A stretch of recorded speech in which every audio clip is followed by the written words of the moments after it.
I just thought it would be helpful to sort of consolidate everything that I've found regarding reporting any disability discrimination at your work or your school, because it was very tricky for me to find all of this. And I just wanted to make it easier for future people going forward. I would say in general, don't trust the word of the Office of Disabilities or anything that the university says. And you can also consult with free lawyers usually through your state. I know New York State, when I was there, was really, really good, and I could get lawyers like that were really good and willing to help me. Tennessee has been a little bit more tricky, but there are free numbers that you can call. It's just a matter of keep calling until they respond. The one that I used to find people was Legal Aid Tennessee, but there's also other like free helplines that you can call. Legal Aid wasn't able to help with what I needed particularly, but that is an option. I would say the main ones would be the Department of Justice. You can report through there.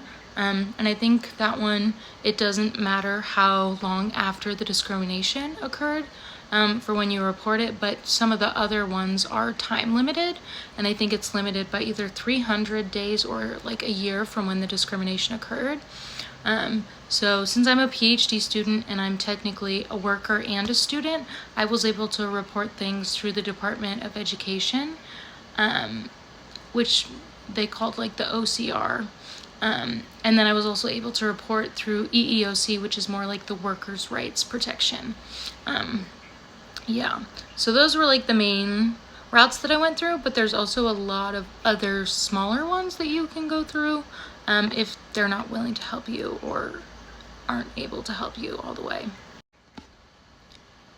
There's obviously the ADA, but when it comes to like workplace or school discrimination, they're usually going to refer to either the Department of Justice, the OCR, or Department of Education, or the EEOC. Usually at companies and schools, they also have internal reporting. It might be tricky to find it, but if you ask around, you should be able to find some internal reporting where they can do an investigation. In Tennessee, they also have some programs like Disability Rights Tennessee, which can sort of help advocate and give some legal advice. And obviously, if reporting isn't going anywhere and you aren't able to afford a lawyer or can't find a free one, I found that either like social media, spreading the word about it, or yeah, you can even go to the news with stuff, but I would just make sure that you are presenting everything that's 100% truthful and nothing that could be considered like defamatory, because they can and maybe will sue you if you say anything that's untrue or can show like a negative light on them. So I would always advise, if you're going to go to the news, consult with a lawyer. It can be a free one. You can call one of the legal helplines and just make sure that everything that you're saying cannot come back to hurt you if they do sue. And then in terms of if you need to raise funds for stuff, there's either GoFundMe or I've also found that there's some alternative routes that are good. In Tennessee, they have something called vocational rehabilitation through the state, where if you make under a certain amount, they can help pay for services or things that will help people with disabilities either get a job or retain their job. And they've been good, and they responded pretty quickly and were willing to sort of try to help me out and work around things.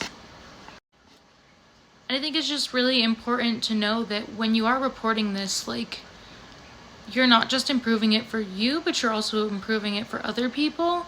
And people will try to make you feel like at the institution that you're at, that what you're doing is sort of like negative, and they will sort of put it in a negative light, but it's not. It's just asking for the legal bare minimum. And if people are failing to do that, they need to be held accountable. And these are like the steps to do so, because obviously they're going to say like, oh, that wasn't discrimination. Even if it is, no organization is going to own up to any mistakes that they make, because that could be seen legally as them saying like, we did wrong, and then they could be sort of like, that could be pushed further and say, well, it's clear that they know that they've done wrong, so we have a legal case here. But yeah, I feel like it's just really important to have a good group of friends and like a good group of people with disabilities that can sort of give you advice and like help you along the way, because it unfortunately is a long process, and it can be very time consuming, but so can anything that goes against reporting discrimination. And I mean, discrimination in itself is time consuming and exhausting. So I think in the end, it ends up being better for everyone. And like, there are anti-retaliation laws. So if people did like fire you or do things that could prove retaliation, like the EEOC and the Department of Education will definitely investigate that and will fault the employer and or the university. And then also like internally, that is very much frowned upon. So if you can show that they did retaliate, that's just a way to further your case and show more grounds of discrimination. But if anyone has any other like tips that they've picked up along the way or wants to know more about stuff, I'd be happy to share. Oh, and I just wanted to say, sometimes lawyers will also offer pro bono work, or they will do something where they don't require a payment up front, but will just take like a third of whatever money that you get at the outset of any lawsuit, if it does need to come to that. And sometimes they can also like sue for separate lawyer fees, so nothing comes out of your pocket or whatever you would get.